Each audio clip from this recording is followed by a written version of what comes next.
O podcast que você ouve agora é uma produção da Central 3.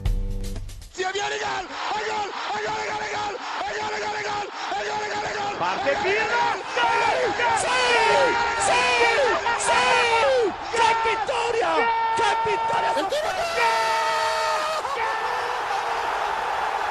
Non lo so che ha segnato, ma che schifo! Tardelli!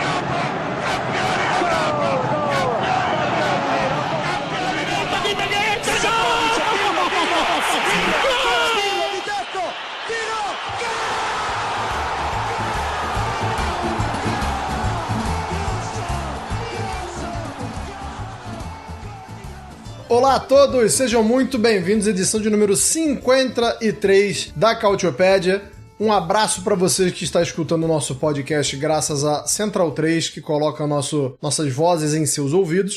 E um abraço para você que está assistindo a gente no nosso futebol, você que consegue nos ver aqui na TV, aqui nesse canal maravilhoso. Muito obrigado a todo mundo que acompanha a gente há muito tempo, a todo mundo que acompanha a gente há pouco tempo. E para quem está chegando hoje, por que não, né? É muito possível que tenhamos alguém chegando aqui de paraquedas. Seja muito bem-vindo.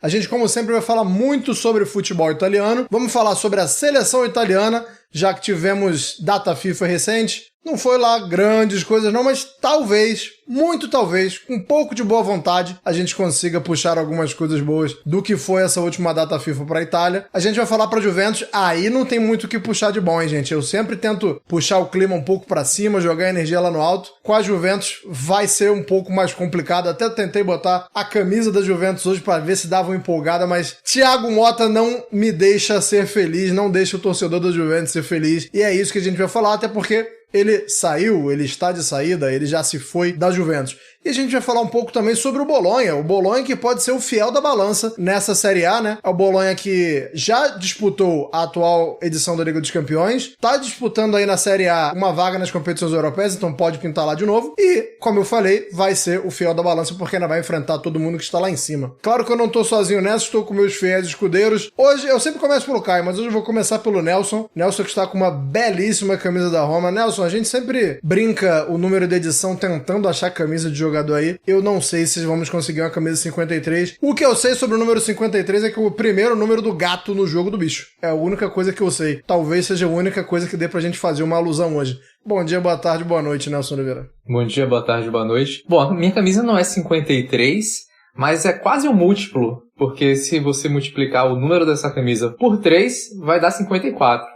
Então, se você é um pouquinho bom de matemática, você já pescou qual é o número. Se você não for muito bom, vou dizer aqui que é 17 o número da camisa do Damiano Tommasi, que é enfim, jogador de seleção, jogou a Copa de 2002 pela Itália, um ídolo da Roma e um ídolo do Verona também, e atual prefeito de Verona, inclusive, um jogador voluntarioso, um cara que vestiu essa camisa na temporada 98-99 e por mais anos na Roma, né? Mas essa camisa que eu estou vestindo é da temporada 98-99. Quem tem aí de memória vai saber, quem não tem pode depois dar uma pesquisada aí. Mas enfim, Roma dessa vez não vai ser muito o nosso assunto, né? Nesse episódio a gente vai falar de alguém que interessa a Roma, né? Porque o Bolonha, o futuro do Bolonha interessa muito a Roma, porque a Roma tá aí forte também para brigar por vaga na Champions League, a Juventus também é uma das concorrentes e, enfim, a Roma tá interessada aí no que a gente vai falar, principalmente no que essas equipes vão fazer, né, na verdade. Muito interessa a Roma, sim, é verdade, bom adendo aí. Damiano Tommasi gosta de cargos, né, ele sempre gosta aí, ele era o presidente da Associação de Jogadores, se eu não me engano,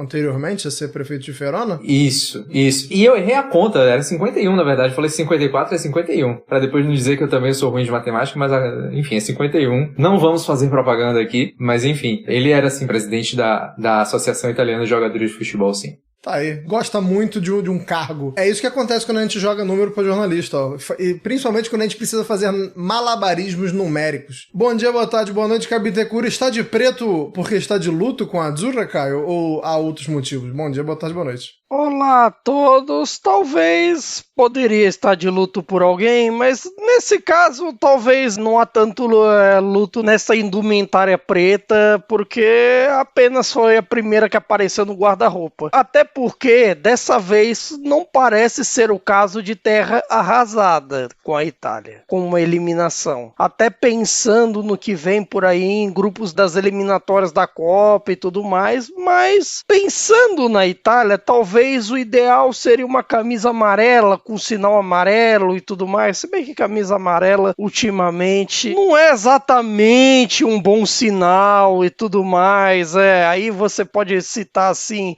quem usa amarelo na Série A tem lá seus problemas. O Verona deu uma melhoradinha, assim, o azul e o amarelo tradicional do Verona deu uma melhoradinha nas últimas rodadas. O Parma tá com uma vida difícil e tudo mais ali na portinha da zona, mesmo com o Empoli querendo dar uma melhorada no desempenho. O Venezia tira um ponto aqui, um ponto ali, mas parece que falta o ideal, que é ganhar jogo nessa altura do campeonato pro Venezia. Só empatar, conseguir pontos como eles conseguiram diante do Napoli, acaba não servindo, porque por mais que o time se defenda bem, acaba não fazendo gols. Então, assim, a vida de quem tá de amarelo, tanto em seleções quanto em clubes, não é exatamente uma boa vida nos últimos tempos. Isso que o Parma não tem... Não vamos falar de seleções amarelas. Não, isso que nenhum desses aí tem, assim, na atual temporada, uma camisa amarela como principal. É só a parte das suas cores. Me recuso a falar sobre uma determinada seleção amarela. Ah, tá, minto. Aliás, inclusive tem outro com amarelo na camisa, Giallo Rosso, no caso. O próprio Lecce, com problemas ali no pelotão de baixo, que tá a perigo. Alô, você que acredita em cromaterapia, acredita na energia das cores. Amarelo não é uma boa pedida para esta temporada. Eu vou me antecipar um pouquinho pra gente falar sobre Itália, só porque você já deu uma boa deixa aí, Caio, que a gente vai falar sobre as eliminatórias da Copa. E eu acho que é importante até a gente falar que teve jogo das eliminatórias da Copa do grupo da Itália, né? Do grupo I. A Itália ainda não disputou nenhum jogo das eliminatórias da Copa porque estava na Nations League, mas já tivemos jogos. A Noruega já venceu os 2 jogos que disputou. Venceu a Moldávia por 5-0 e venceu o Israel por 4-2. Um jogo até que eu achei que ia ser um pouco mais interessante do ponto de vista geopolítico, né? Porque a Federação da Noruega, assim que saiu o sorteio, eu me lembro da Federação falar que... levantar essa bola de por que Israel não tá desqualificado, né? Pelos mesmos motivos da Rússia, pelos ataques covardes lá contra a Palestina. Não aconteceu. E aí achei que ia ter um clima de animosidade, mas... foi até mais tranquilo do que eu esperava, mas a Noruega venceu por 4-2, então nesse momento a Itália não tem nenhum jogo, como eu falei. Então, se você abrir a tabela da classificação, né, vai falar, ih, rapaz, a Itália já tá lá atrás. Calma, a Itália também não jogou, né? A Noruega tá lá na frente porque aproveitou muito bem os 2 primeiros jogos. Mas, dito isso, vamos voltar um pouquinho, Nelson, pra falar sobre como foi essa data FIFA da Itália. 2 jogos contra a Alemanha. Rapaz, se cruzar é gol, né? Se cruzar, se botar uma bola pelo alto na zaga da Itália, é barbante. Queria que você começasse falando sobre isso, mas fizesse um apanhadão aí do que rolou nesse conflito aí, nesses 2 jogos. Pois é um problema defensivo que a gente vê desde a Euro, né? É engraçado, né? Porque se a gente for olhar, é uma coisa até que a gente comentou também, o fato de que a Itália tem uma grande safra de zagueiros e grande safra de zagueiros canhotos. E isso acaba atrapalhando um pouco. Tipo, tudo bem, a gente tá falando de jogadas pelo alto. Mas o posicionamento, o jeito que esses caras estão se portando no campo e no jeito de que alguns deles precisam estar para se adaptar ao novo posicionamento, tem a ver um pouco com a orientação do pé deles, né?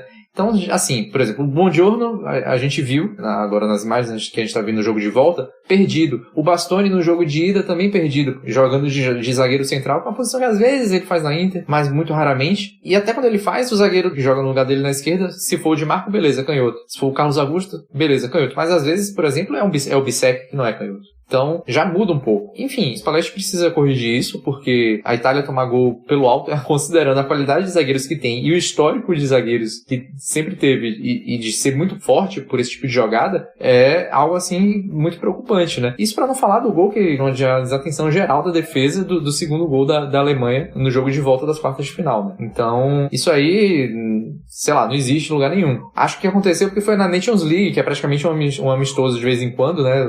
Não se leva tão a sério quanto se fosse, por exemplo, um jogo de Euro, um jogo de Copa, mas não pode acontecer, de jeito nenhum. A gente viu, por exemplo, nessa data FIFA... Vou até entrar aqui rapidinho, Nelson, só pra falar o seguinte, porque eu vi muita gente reclamando, assim, na letra fria da regra, 0 erro, tá? Escanteio é uma das jogadas que o árbitro não precisa autorizar. Então, assim, no papel... 0 erro nesse gol aí, mas a gente vê muito acontecer muito de alguns times tentarem bater o escanteio rápido e ou o juiz, ou muitas vezes o auxiliar, né, se colocarem na frente, evitar. Então, assim, a discussão ela até pode existir, mas legalmente, né, ali lendo a palavra ali no papel, zero problema com esse gol, desculpa te cortar. Mas aí talvez fosse o caso de questionar o árbitro que fica apurrinhando e o assistente que fica na frente, né? Porque não é função deles fazer isso aí. Certamente. Talvez a discussão seja mais pra questionar o outro lado. Mas enfim, não dá pra ver a Itália tomar gol assim desse jeito. É uma coisa que é muito fora de padrão, né? E a gente viu, por exemplo, a data FIFA do Bastoni muito ruim, sendo que ele é talvez até o melhor zagueiro da Série A dessa temporada. Então, qual é o problema? Que ele joga tanto na Inter, porque na Itália ele tem tido esses problemas, né? E são problemas que são recorrentes, né? A gente, como eu falei, a gente viu isso acontecer na Euro também. Então é uma questão de posicionamento, eu acho. Também tem uma questão de que algumas peças o Spalletti não tem podido contar com frequência, né? O Scalvini ficou fora da Euro, tá fora agora também por lesão. Então é um jogador que seria mais adaptável para jogar, por exemplo, pelo lado direito, talvez até mesmo ser adaptado ali para jogar de central. Mas, por exemplo, no jogo contra a Alemanha da volta, a gente viu um problema muito grande do Gatti de não ter saída de bola e de ficar se enrolando muito ali, né, com os atacantes da Alemanha. O Scalvini talvez não tivesse esse problema, pelo menos a parte da saída de bola. Então, é um pouco de abundância de peças de um lado, de um pouco de falta de entrosamento ali, por causa até dessa questão de você ter que adaptar jogadores um pouco fora de suas posições, e não só posições, né, às vezes eles têm que cumprir funções diferentes do que cumprem nos seus clubes também, mas eu acho que o Spalletti pelo menos tem acertado em manter esse esquema com 3 zagueiros, porque não faria muito sentido ele trocar, né? A gente falou muito disso na época da Euro, que ele mudou o esquema, não utilizando o melhor time da Itália no momento tinha, né? A gente tá falando da Inter, até a questão defensiva também, para aproveitar melhor de Marco, para aproveitar melhor o Bastoni. Na época o Calafiori também jogava na defesa em linha de 3, né, no Bolonha. Então, enfim, o próprio Buongiorno também é um que também já jogava em linha de 3 no Torino. Nisso ele acerta. Tá faltando acertar de fato questões de posicionamento mesmo e trabalhar mais essa jogada aérea aí, porque de fato tá muito abaixo da média histórica da Itália. Tá uma moleza. O Kimmich, que participou de todos os gols, né, do confronto. Em algum momento da jogada ele esteve presente, esse aí ele fez, mas os outros foram 6 gols no total, né? Não, 5 gols, perdão. 5 gols no total, o Kimmich participou dos 5, fazendo 1 e participando dos outros 4. Caio, queria que você continuasse também falando sobre o setor defensivo. O Nelson já falou a questão do posicionamento, mas a gente vê uma rotação que não é um desejo do Spalletti, né? Porque a gente não... A Itália não conta com o Di Marco machucado, aí o Calafiori se machuca de novo. Dá pra colocar na conta das lesões também, ou com o que ele tem dá pra ele fazer um pouco melhor e dá pra ele repor a altura, porque assim, tem a questão aérea, como eu e o Nelson já falamos, mas assim, também dá pra consertar com o que tem, né? Ou não? Olha, eu acredito que assim, que alguns erros são sinônimo da desatenção defensiva, principalmente em bolas paradas. Não é que a Itália esteja sofrendo coisas dessa data FIFA especificamente, tanto na ida quanto na volta, em cruzamentos, em bolas paradas, seja das formas prestando atenção no lance ou não. Ela está sofrendo isso já desde as eliminatórias da Euro com o Spalletti. Já estava sofrendo isso desde a Nations League contra a França, que tomou alguns gols de bola parada. Então, acredito eu que talvez você precise encontrar um equilíbrio de peças para que a defesa do primeiro jogo em San Siro era notabilizada por um estilo de saída de bola e um estilo de jogo de construção melhor. Tanto que a Itália conseguiu fazer um primeiro tempo bem bom até o momento que sofre o primeiro gol alemão, e aí a maionese começa a desandar e outras coisas começam a ser problemas. O segundo jogo se viu uma defesa completamente desentrosada e alguns fatores também de gente que não jogava junto e parecia não se comunicar direito. Até curiosamente você pode dizer assim que a partida do Bastoni não foi boa, a do Buongiorno foi um desastre, Gatti um desastre, isso falando da volta em Dortmund, porque é difícil você encontrar gente melhor nesse quesito. Para tentar corrigir os problemas de bola aérea, o Spalletti acabou optando por gente que parece não ter intimidade melhor com o estilo de jogo e estilo de saída de bola dele. e as jogadas com os pés saíam de forma mais lenta, se parecia ter uma dificuldade maior sob esse quesito, então você tem esse ponto. Agora, acredito que isso, pelo menos a questão das bolas aéreas, poderia ser resolvida a partir de uma defesa mais equilibrada. De repente você, com um Buongiorno ali ao lado do Bastoni e do Calafiori, você pode resolver, por exemplo, uma questão de altura que acaba faltando quando você tem o Di Lorenzo, por exemplo. São coisas que você pode resolver para os próximos jogos. Eu achei que o Di Lorenzo, um dos gols, né, o Di Lorenzo, ele tenta atrapalhar a subida do Clinton, mas não consegue. Era o que dava pra ele fazer, você tá falando da questão da altura, era o que dava pra ele fazer e não deu. Fez o que pôde pouco. Nelson, queria que a gente falasse um pouquinho sobre o ataque agora, porque continua muito bem a temporada do Kim na seleção italiana. Eu acho que dá pra fazer um gancho muito legal com algo que a gente viu nas mídias sociais e no site da Calciopédia, que é a questão dos italianos muito bem na Série A, né, que faziam um tempinho que atacantes italianos não figuravam tão bem na lista de artilheiros da Série A. Tô falando do Kim, mas poderia estar falando do Retegui também. E acho até que eles estão no nível de igualdade na seleção, mas como o Kim aproveita tão bem, as chances têm aproveitado, tá de bom tamanho, né? Não tem como tirar o cara agora. O Retegui seria, digamos ali, uma opção de luxo, caso o Spalletti precise, mas queria que você falasse sobre essa temporada dos dois e essa particularidade dessa edição da Série A. Assim, eu acho que o Retegui é titular, né? Seria titular, não foi porque se machucou, né? Talvez até fique de fora do jogo da Atalanta contra a Fiorentina agora no fim de semana. E pelo que tem jogado, o Retegui seria meu titular. Não que o Ken esteja jogando mal, obviamente, né? Só que o Retegui tá jogando mais. E eu acho que o Retegui tá um pouco mais adaptado também, porque já vem aí com o Spalletti desde a Euro, né? Desde um pouco antes até da Euro. Mas já jogou uma Euro. O Ken ficou um tempo bem de fora da seleção porque tava jogando mal. E agora sim volta, né? A gente tinha praticamente uma década, né, que a gente não tinha uma disputa entre dois italianos no topo da artilharia, e a gente tá falando, assim, né, o Retegui, ele teve assim, não vou dizer que foi sorte, mas ele tava no Genoa e ele foi contratado pela Atalanta porque o Scamacca, que é outro candidato a 9, que esteve na Euro, inclusive, se machucou. Então ele vai substituir o Scamacca na Atalanta e acaba se dando bem. O Scamacca até chegou a voltar, mas já se machucou e também não joga mais nessa temporada, né? Então a gente tem uma disputa muito boa, né? A temporada do Ken é ótima. Obviamente, quem acompanha a gente há mais tempo vai lembrar que a gente começou a temporada zoando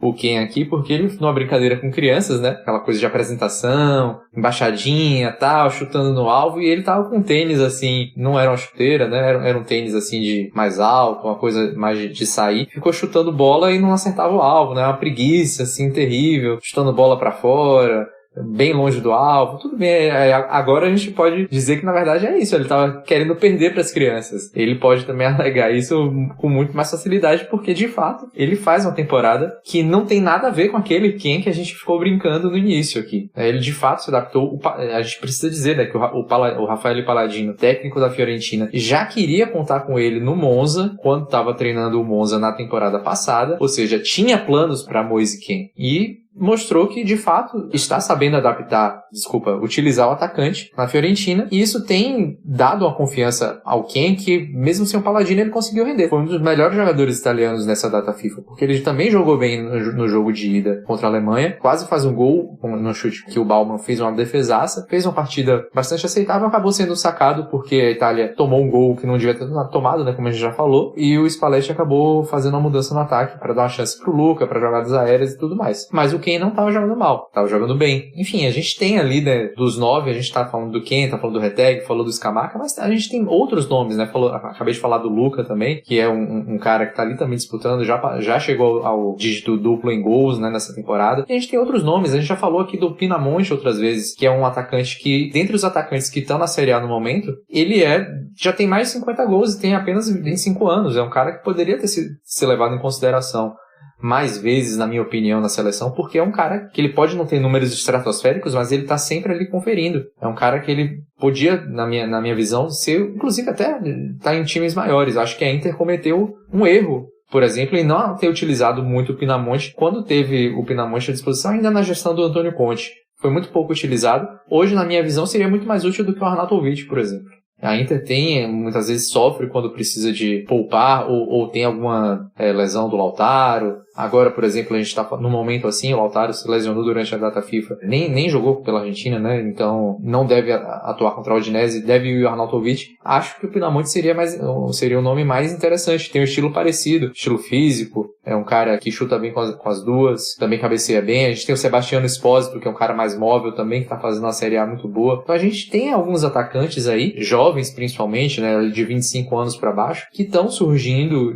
que estão melhorando ali. Eu acho que a gente vai ter mais disputas. Eu acho que não vamos ficar só nessa dualidade nos próximos anos entre Reteg e quem. A gente tem outros jogadores que podem sim, mas às vezes é o que falta um pouco dos clubes italianos apostarem nos jogadores do próprio país, né? Assim, os clubes maiores, né? Quero dizer. E isso não tem acontecido com tanta frequência. Às vezes vão buscar jogadores que seriam mais renomados, porque a torcida italiana, vamos falar a verdade também, tá chata muito chata.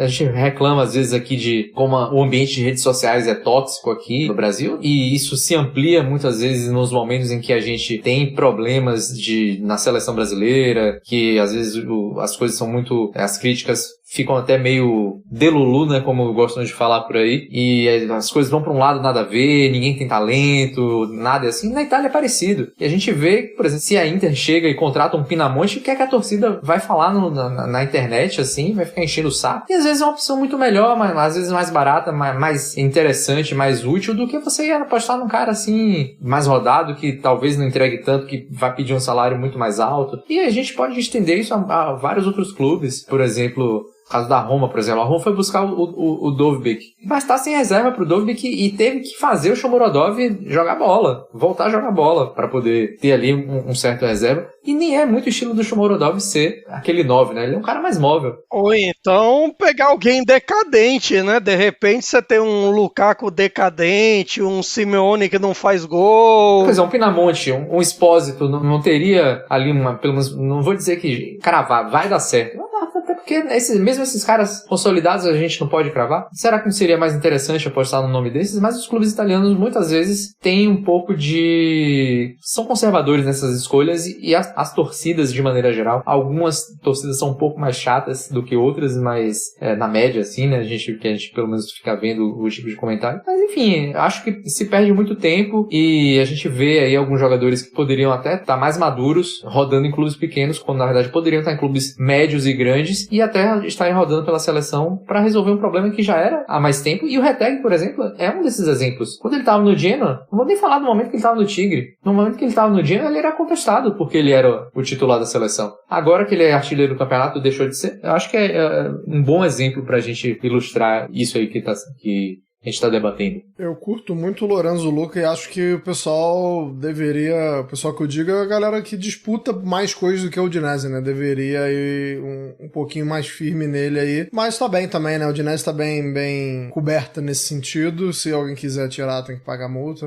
É que nesse quesito, assim, se você compara, por exemplo, a evolução de um Lorenzo Luca e tudo mais, é mais difícil você fazer isso sob alguns pontos de vista, especialmente se você conta com as pressões de ambientes como o da dupla da capital, o da dupla de Milão, da Juventus e do Napoli, nesse quesito. São torcidas exigentes, são torcidas que estão acostumadas a grandes jogadores na posição, grandes atletas assim, que assim, mesmo talvez nos piores períodos, você dificilmente tem um atacante que faça menos que 10 gols. Outro dia eu tava até pensando assim, tudo bem que vocês sabem, por exemplo, que a minha birra com o Lukaku está cada vez mais forte. Todo mundo sabe disso e ele tem dado motivo pela ausência dele nos grandes jogos, pela ausência dele nos jogos menores e porque tem sido um atacante cada vez mais lento e cada vez mais dependente de achar um gol para fazer uma boa partida, o que na maioria das vezes não acha, mas o Conte segue amando ele por coisas de 4 anos atrás. Dito isso, você para pensar, por exemplo, num caso do Napoli pós-De Laurentiis, que é mais ou menos assim, o período que eu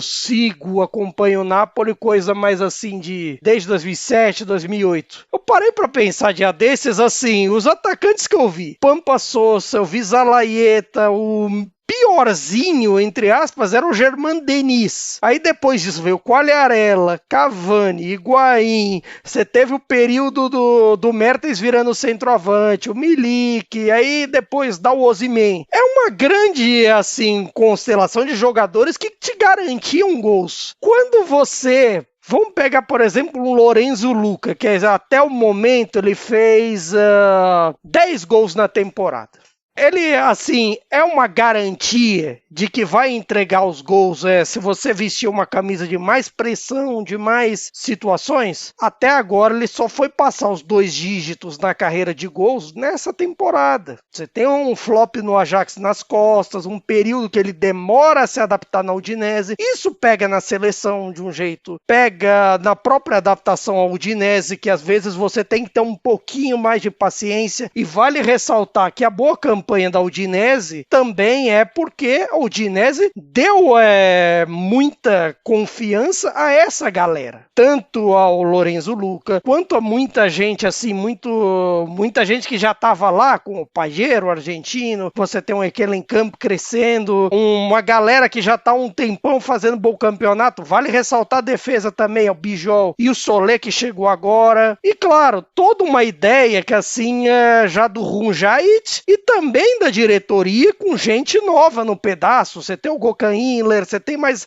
galera fazendo isso. Só que você fazer isso num contexto, digamos assim, numa praça maior, como chamam na Itália, é muito difícil, porque são sempre torcidas acostumadas com campeões. Sempre, por exemplo, quando falam de caras assim, sempre compra e campione, compra jogadores de peso. E esses caras sustentam. Inevitavelmente, esse peso vai ser menor, até mesmo na seleção, quando, assim, estarem entre os ponteiros da artilharia do campeonato e, assim, vestir camisas de importância, como é o caso da Fiorentina. O quem fazer esse tanto de gols na Fiorentina é um bom sinal para a seleção italiana, para além da Fiorentina, que, querendo ou não, Firenze, Florença é uma praça que, assim, que é uma torcida que cobra, que exige, que quer competir, que quer voltar a crescer e botar a Fiorentina na forte. E o mesmo caso de Atalanta e Bérgamo, nesse caso.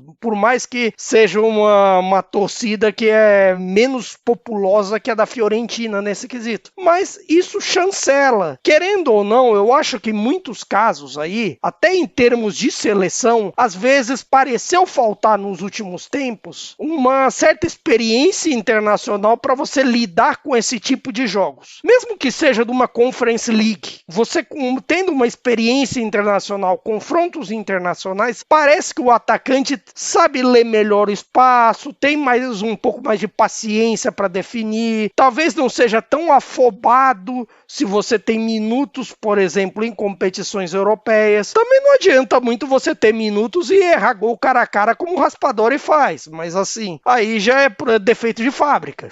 Eu vou, só pra gente passar a régua nesse assunto, só um medo que eu tenho, e pra ilustrar muito bem o que a gente tá falando, o meu medo se chama Francesco Camarda, né? O meu medo é que o Milan não dê condições e que ele vire mais um e a gente lembrar que deveria ter recebido mais. Nem tô falando que ele tinha que ser titular agora ou receber mais chance agora não, tá? Acabou de fazer 17 anos, fez 17 anos esses dias aí. É preciso pontuar bastante, assim, que Camarda tem 16, 17 anos. Fez 17 agora, faz uma semana. Pois é, o problema dele ter subido cedo é que, assim, por um lado você vira oportunidade barra realidade. Se você já tá no time adulto, você vai ser cobrado. Não adianta. A Série A não é uma liga, por exemplo, em que você aposta muito nos chamados jovens, Wonderkid e tudo mais, que você vê de maneira mais comum em ligas como a Eredivisie, como a de Portugal e até mesmo em ligas como a Ligue 1 e a Bundesliga. A Série A sempre foi um campeonato de mais veteranos, de mais experiência. E isso acaba pesando até na cabeça, na mentalidade, nesse tipo de coisas. Então, quem apostar tem que ter um pouco de paciência. Claro, o torcedor, assim, vamos partir do princípio que por mais que a crítica seja chata, spoiler, a crítica nunca vai deixar de ser chata. Porque essa é a função da crítica. Torcedor não assiste treino. Jornalista não assiste treino. Ele não vai saber.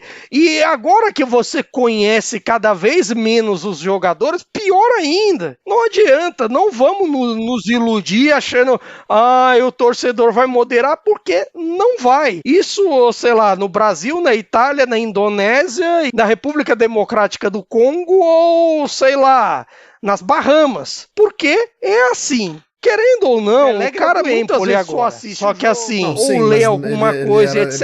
E é a expectativa do negócio. Na hora que você assiste o jogo, você vai ficar calmo, passou pelo Mônaco e assim. Não é que ele também tenha sido muito notícias que aparecem da base é só se tiver alguém muito destacado. Aí quando você começa a criar essa expectativa, o cara sobe e passou por lá o desempenho, o que é completamente natural. Mas assim, se você parar pra pensar, o cara estreou em 16 anos daquele exemplo fatídico jogo Camargo. Você tem o caso do Roma e Genoa, que ele disse um gol e pronto, Pelegrini, de repente, de uma hora para outra, naquele mais, podemos ter uma despedida do Totti. Vocês lembram de Francesco Grandolfo? Não. Francesco Grandolfo, atacante de 17 anos, estreou pelo Bari, última rodada da Série A, se eu não me engano, última, penúltima rodada. Meteu 3 no Chievo. Onde está Francesco Grandolfo? Ninguém sabe. Vamos ver onde ele tá? Eu não sei quem é, não. Outro também, pra gente continuar, sei lá, o amarcorde negativo. A gente falou, por exemplo, tanto do Nhonto, quando ele chega, faz gol na Alemanha, que inclusive eram os últimos confrontos com a Alemanha antes dessa Nations League, fez gol, etc,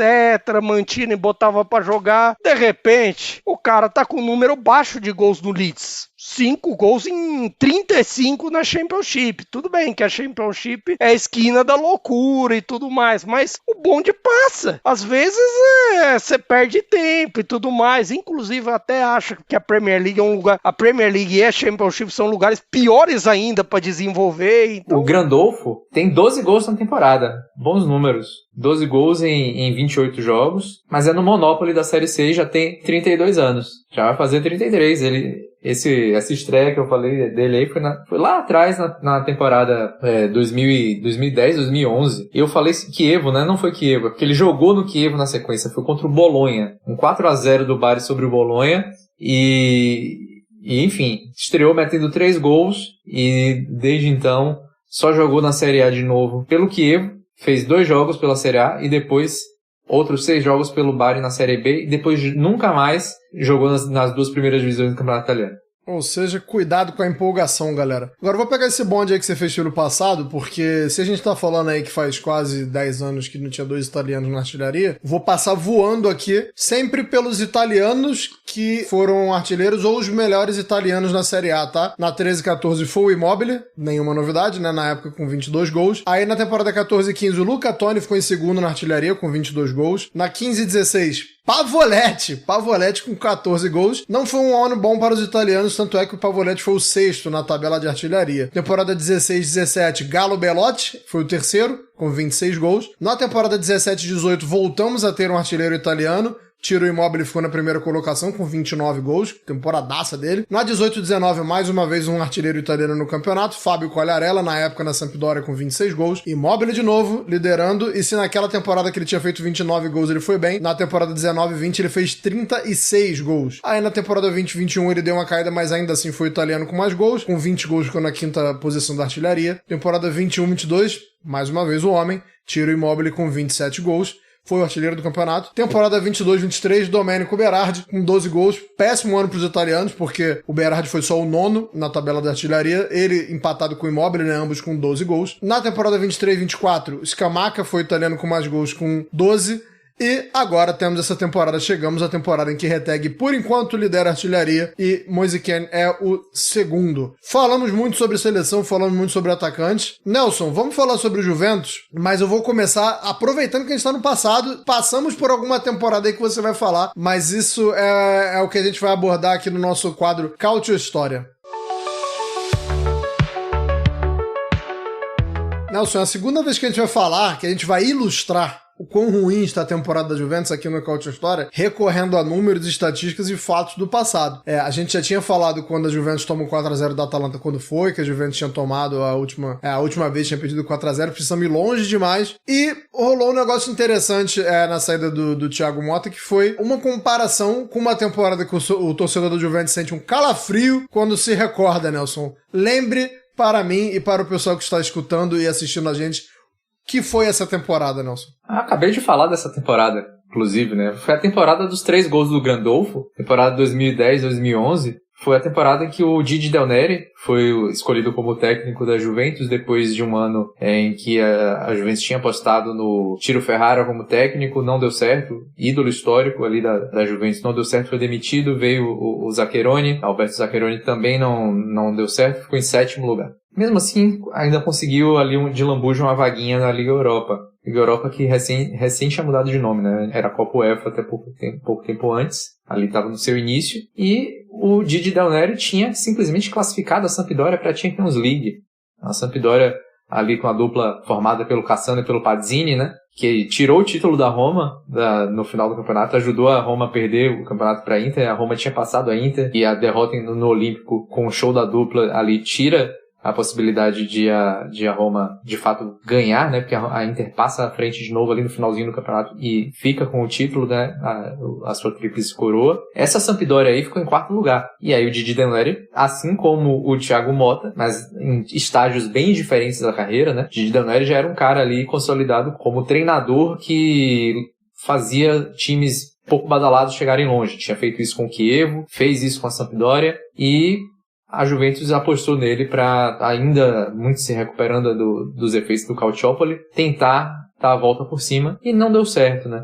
A Juventus fica ali na sua temporada e volta à 7ª posição. Um pouquinho antes disso, ainda na temporada 2009-2010, a Juventus toma 4x1 do Fulham, né, na Liga Europa. Então, é um ano complicado para a Juventus esse ano de 2010. E 2011 vem o Del Neri e desempenho muito ruim, né, do Del Neri. Esse jogo aí desse 4x1 do Fulham fez 15 anos agora em março.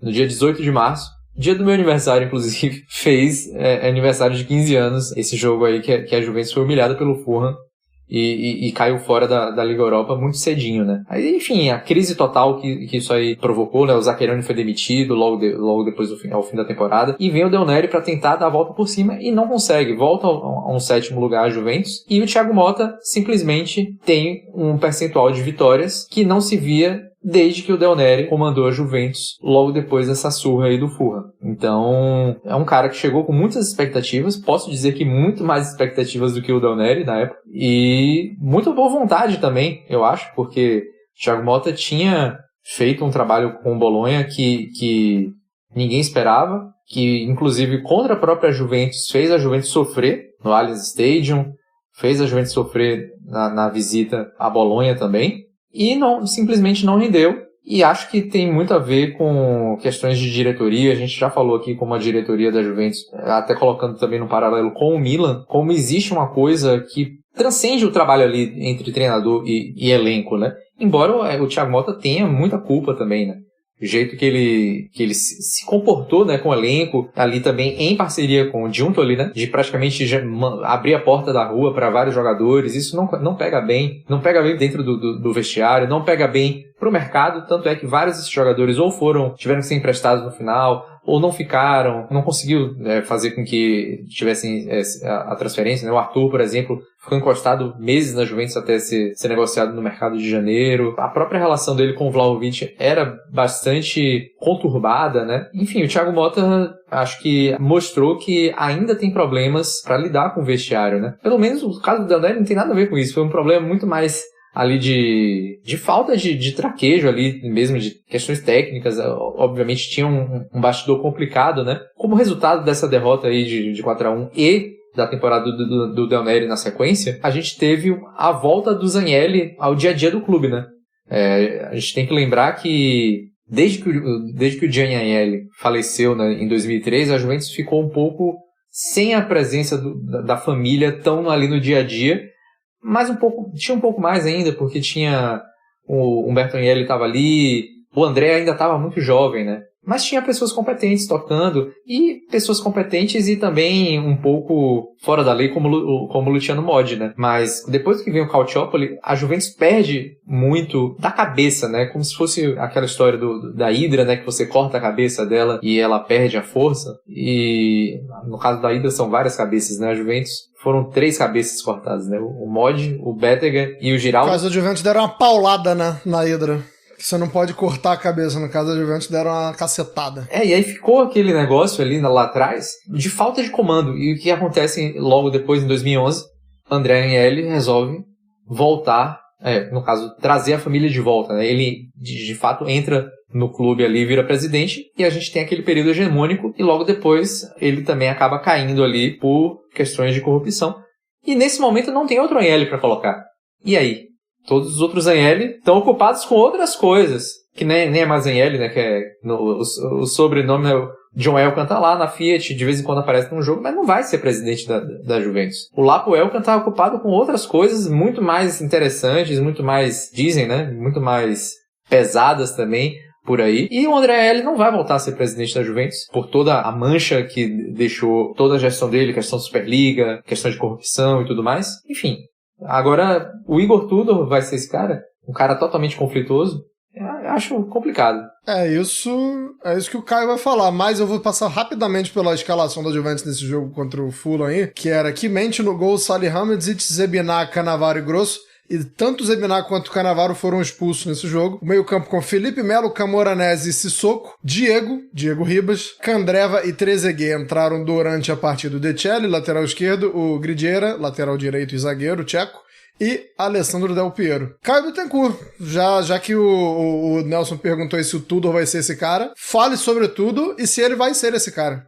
Olha, assim, eu acredito que a curto prazo ele tem uma vantagem que, assim, me surpreendeu ele ter aceitado um contrato curto, levando em conta tudo o que aconteceu na Lazio, todas as expectativas e etc. Mas, ao mesmo tempo, eu creio que o Tudor quer uma chance no time em que ele fez história como jogador. Ele quer uma chance para provar o valor dele num lugar que ele conhece bem, num contexto que ele conhece bem e, sobretudo, para você tentar, assim, continuar a faxina que, de certa forma, é o que se espera do vestiário da Juventus, porque no fim das contas é aquele negócio, tudo bem que é uma coisa meio óbvia que eu vou dizer, ou ele pacifica ou continua a faxina, porque de certa forma ficou meio claro na situação Mota, até da maneira com que ele saiu e tudo mais, que as pessoas ali não gostavam muito dele. Ficou meio claro isso, ficou assim, e não é por causa do 4-0 da Atalanta, nem da maneira com que perdeu de 3 para a Fiorentina e que só não foi mais que a Fiorentina tirou o pé. Não é por isso.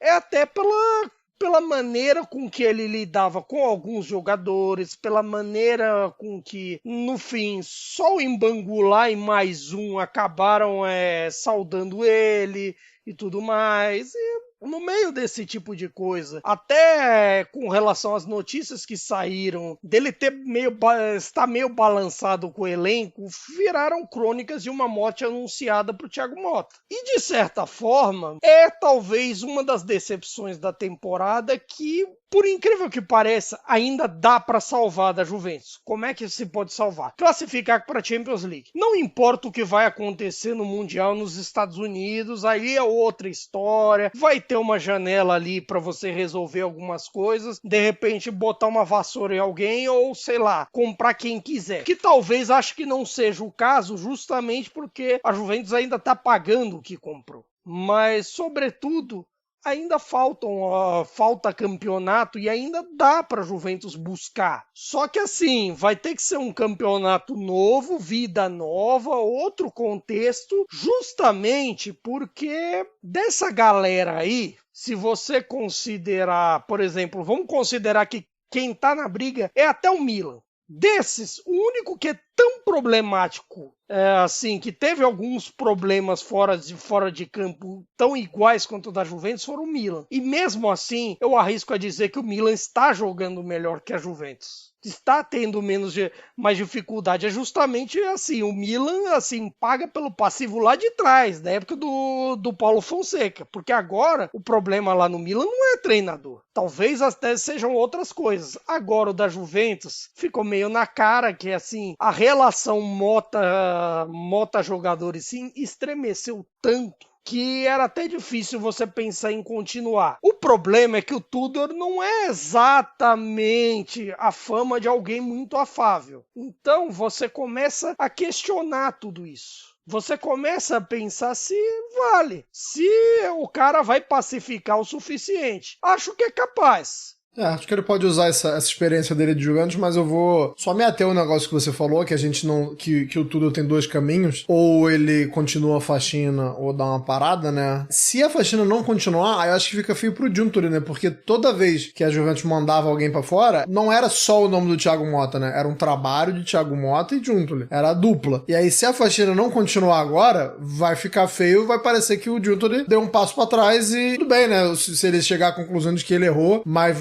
eu acho que fica feio para o diretor da Juventus, enquanto a gente vê na tela do nosso futebol a classificação. Só, Caio, quando ele fala que ainda dá pra salvar o ano, tá ilustrado aí na tela, e para que você que tá só escutando a Juventus é a quinta colocada com 52 pontos. Então, assim, o Bolonha, que é o quarto, que é a última vaga na Liga dos Campeões, tem 53, é um ponto a mais só. E é exatamente sobre o Bolonha que a gente vai falar agora. Queria jogar pro Nelson. Nelson, a gente tá falando muito que a Juventus tem essa capacidade, tem a possibilidade, né? Não vou nem dizer capacidade, tem essa possibilidade de ainda salvar o ano. O Bolonha vai deixar, Nelson? Vou entrar nessa pergunta daqui a pouco, mas antes eu vou fazer um adendo. A gente falou tanto da temporada 2009-10. Se a gente descartar essa temporada que o Allegri ele foi suspenso, ele não foi demitido pela Juventus no meio da temporada, o último treinador que a Juventus demitiu foi o Ferrara lá em 2009 e 2010, tá? O Motta quebra esse ciclo aí de 15 anos. Enfim, o Bolonha vai deixar? Boa pergunta, porque o Bolonha é o fiel da balança, o próprio destino dele está nas mãos dele, né? O destino do Bolonha está nas suas próprias mãos, mas ele também pode definir o destino da Juventus,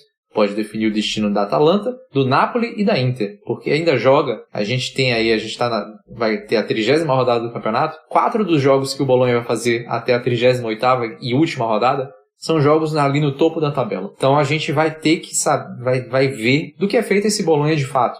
Porque a gente criticou bastante o Vincenzo italiano no início da temporada, mas ele foi achando o jeito de jogar, e esse Bolonha veio pouco a pouco, porém ganhando pontos também muitas vezes de times lá de baixo. Tanto é que tem esses 4 jogos aí, lá do topo da tabela, ainda para o final do retorno. Então a gente vai ver do que é feito esse Bolonha de fato agora. São jogos, alguns jogos em casa, outros jogos fora, e são 3 na sequência. O Bolonha pega na sequência Inter, Napoli e Atalanta. Não vou me recordar agora qual é essa ordem desses jogos, mas é na sequência. São 3 rodadas direto, assim.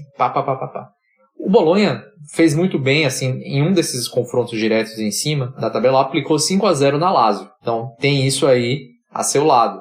Ganhou da Fiorentina também, lá atrás um pouquinho. Então, ganhou e não me recordo agora, ganhou do Milan também, não ganhou no jogo atrasado. Aí eliminou a Atalanta na Copa Itália também, que inclusive é algo que pode entrar nesse bolo, né? Se o Bolonha vai querer avançar, porque tem uma semifinal acessível também na Copa Itália, né? E aí isso influencia na Série A, não influencia? Assim, sinceramente, eu acho que o Bolonha vai ter até uma eliminação culposa, se quiser, porque o Empoli não quer jogar essa final. Tudo bem, vai fazer história, mas o Empoli já fez história nessa Copa Itália ao chegar à semifinal, onde uma fase que nunca tinha chegado. Mas olha a situação do Empoli. O Empoli está a 3 pontos do Parma, que está fora da zona de rebaixamento. O Empoli precisa se salvar. Então eu não vejo o Empoli priorizando a Copa Itália. Não faz muito sentido na minha cabeça ver o Empoli priorizando. Na verdade, o Empoli só está aí porque a Juventus colaborou muito. Porque o Empoli jogou com um time reserva contra a Juventus.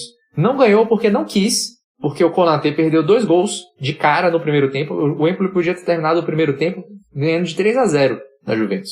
E não foi isso que aconteceu, ganhando os pênaltis ainda. Mas assim, o Bolonha é muito favorito. Acho que o Empoli vai novamente fazer essa rotação. O Bolonha quer jogar uma final novamente. Faz tempo que o Bolonha não vai a uma final. E é uma final que ele vai poder ganhar. Porque a gente sabe que, pelo menos para a Inter, a Copa Itália não é prioridade.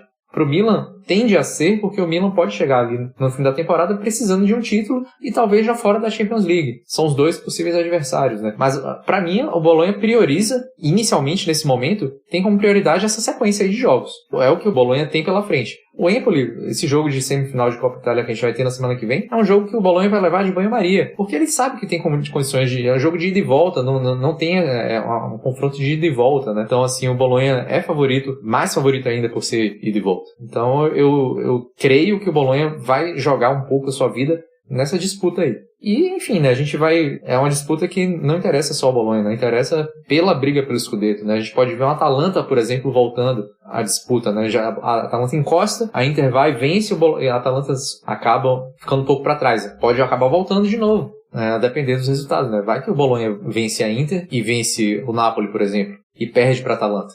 Então a gente pode ter um reequilíbrio aí, e o Bolonha tem esse papel, mas também olhando para si. O Bolonha não está interessado nisso. O Bolonha está interessado em ganhar esses jogos para poder voltar à Champions League. Caio Bittencourt, você tem exatos 2 minutos para falar das suas pinceladas sobre esse Bolonha. O que ajuda nesse momento é que o Bolonha é quem está em melhor momento, e os 4 jogos de vitórias consecutivas acaba estendendo isso, porque não foram só simples vitórias, assim. Talvez as 3 anteriores contra Milan, Verona e Cagliari pro 2-1 deu uma enganada, mas o ritmo do Bolonha nesse tipo de jogos foi crescente. O 5-0 com a Lazio acabou mostrando isso por conta, assim, o desempenho dos argentinos, tanto Castro quanto Domingues, que a gente já vem falando, Ndoye que tem ido bem, Orsolini que voltou bem, o Odegaard tem jogado bem, e assim, o Vincenzo italiano tá conseguindo arrumar muito bem esse time,